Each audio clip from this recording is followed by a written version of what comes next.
Manchester United 7, Barnsley 0. The last time we won a game 7-0, I believe, was 27 years ago against Barnsley. And you know what? It was the 7-0 we deserved to win 7-0. Manchester United were absolutely incredible, sensational football all round from defence, midfield to attack. And I know it's Barnsley, I know it's League One opposition, but we can only judge what's in front of us. And there's been times where we've lost to League One opposition 4-0 or struggled or not played good football. So to see us playing good football, even though it was a strong lineup, and to see, an actual pattern of play and us exploit the space and players gain confidence is amazing. Because the best thing about this game, and I think the reason Ten Hag was subbing on a lot of our stronger players despite being very high up on goals, and maybe someone like Ethan Wheatley would be frustrated he didn't come on, is probably confidence. I think Ten Hag knows one of the biggest issues at United is confidence, and we just saw the confidence grow in the players and how good they were. 7 big chances created, 26 total shots. Manchester United were absolutely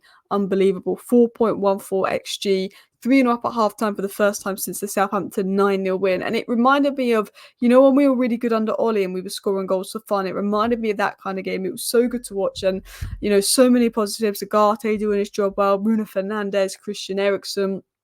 Collier out of position, but won his duels, did a job, solid in defence.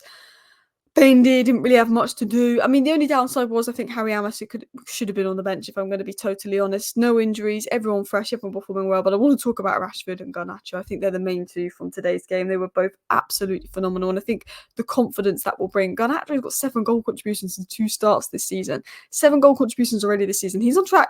Lamine Yamal got 7 goal contributions so far this season. Everyone's saying he's got to win the Ballon d'Or. I mean, he is crazy good, Lamine Yamal. But, Garnacho now has minutes of being managed properly. Wow. So let's talk about it, because if you don't know, the Garnacho-Rashford link-up was absolutely brilliant today.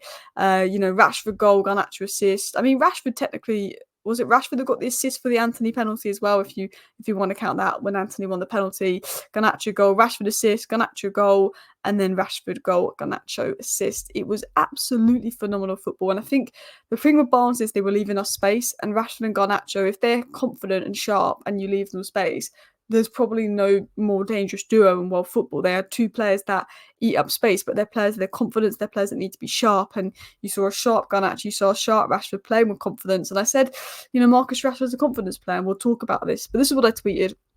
The Garnacho-Rashford link-up, exploiting space in behind, has been cheat code for Man United today. The confidence they're playing with and their runs off each other, they have been beautiful. Rashford has 2 goals and assists, and Garnacho has 2 goals and 2 assists. Wow, things you love to see. But it was the way they were running off each other. When they had the ball, the other one was running ahead, playing into space, the connection, the reading. It reminded me a little bit of, when it was the COVID lockdown and we just saw Bruno and Martial, Rashford and Greenwood all playing off each other with Bruno pulling the strings. It reminded me a little bit of volleyball in that sense.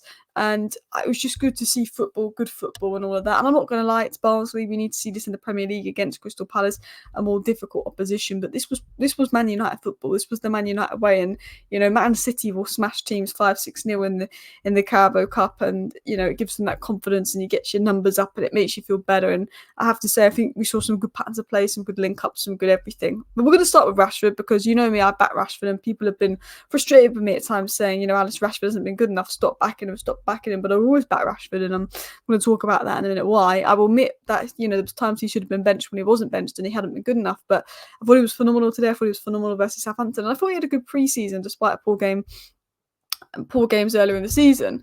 But 9 touches in the opposition box, 6 shots. But what I like is 5 attempted take-ons and 3 successful.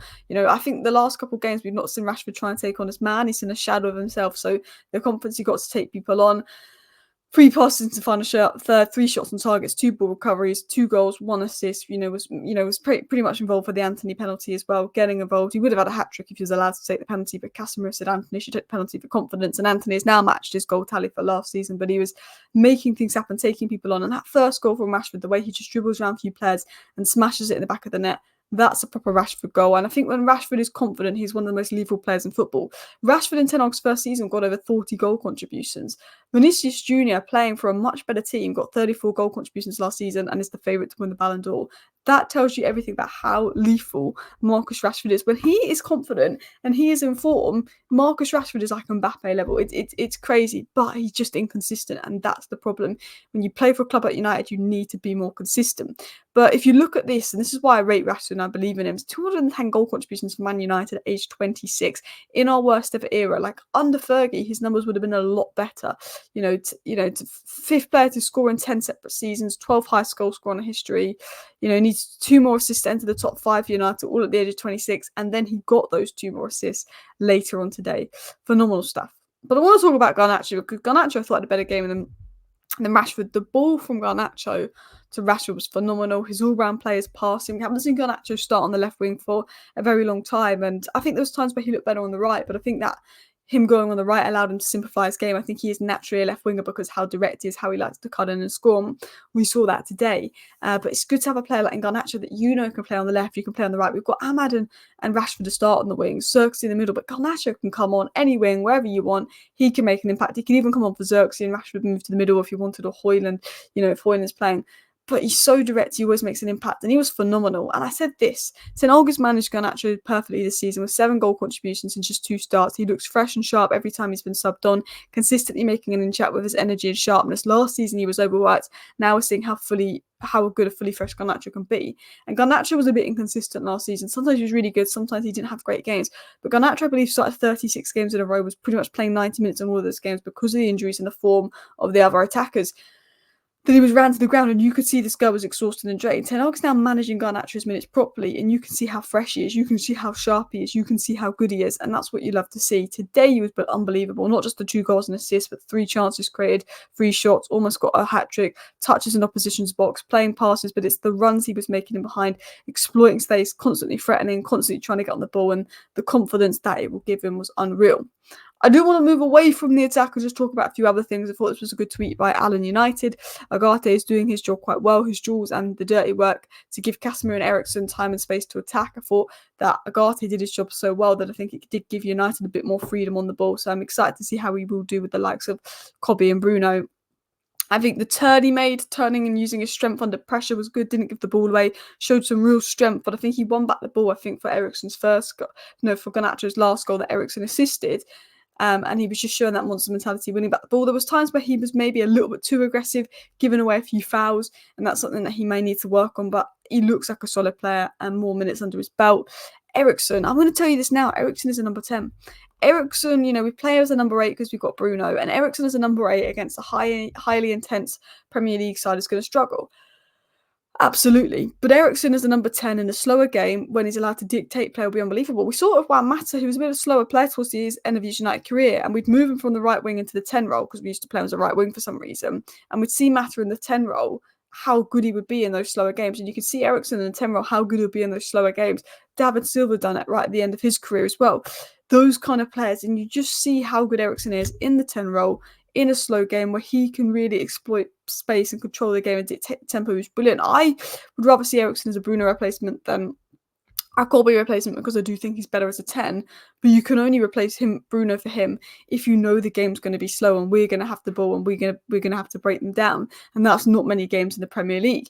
It's such a fast, intense league. I think off the ball, that's the concern with Eriksen, but on the ball, you see his beauty, you see his IQ, his ability to find space, exploit space. He's such a clever player on the ball. He's so technically good. It's just a shame that if you could give him like the legs of a Mats Wief or Amadou Onana, he'd be one of the best midfielders in the world. And then Bruno Fernandes is just a different class. He comes on, he creates a load of chances, gets 2 assists, constantly causing danger. He played that really good ball into Ahmad where Ahmad just had to stretch, didn't quite get his touch right. He could have got 3 assists, and look, it is only Barnsley, but Bruno Fernandes creates 6-7 assists, chances a game. He's an unbelievable player. He's ranked first in 3 out of his last 4 seasons at United for chances created in the Premier League, and he comes on and I think he creates 1 big chance and 6 key passes, which is 7 chances created right off the bat, and he gets the 2 assists.